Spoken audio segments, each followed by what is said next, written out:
this next story is kind of difficult for me. It's still been difficult for many years. I probably tell stories that are very memorable to me. This is the smashed clock.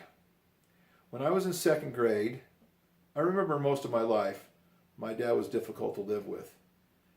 He was scary. I was scared of him. Even until he was 60 or 70 years old, he could still kick my butt. He was still a very powerful, strong man. But I needed to learn how to tell time. And back then, we had these little tan, whitish tan alarm clocks you'd plug into the wall.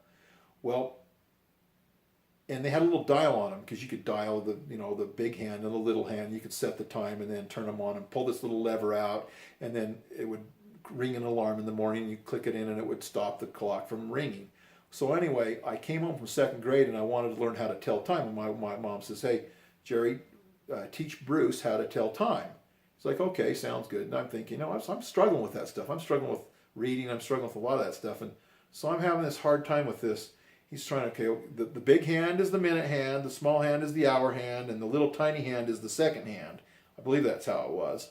So anyway, and he would show me and he would tell me what's going on, and he got frustrated with me because I couldn't figure out, okay, now what time is it? It's 5 o'clock, 5 o'clock. He'd test me with different times, and I just couldn't get it. Plus, he was stressing out with me, so when he was teaching me and he was getting stressed with me, I was so anxious about him being so ornery with me and trying to teach me how to tell time that it was like it confused me. I got worse confused.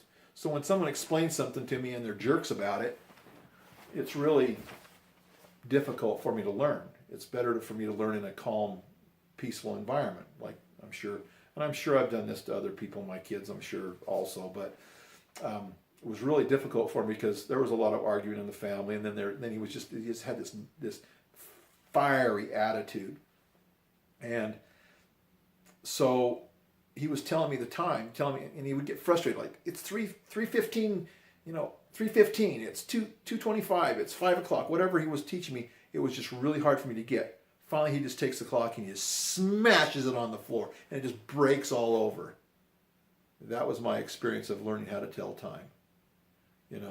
So what I've learned from that is be patient when you're teaching people how to do things so that they will not be under the stress of, they're already under a stress of learning.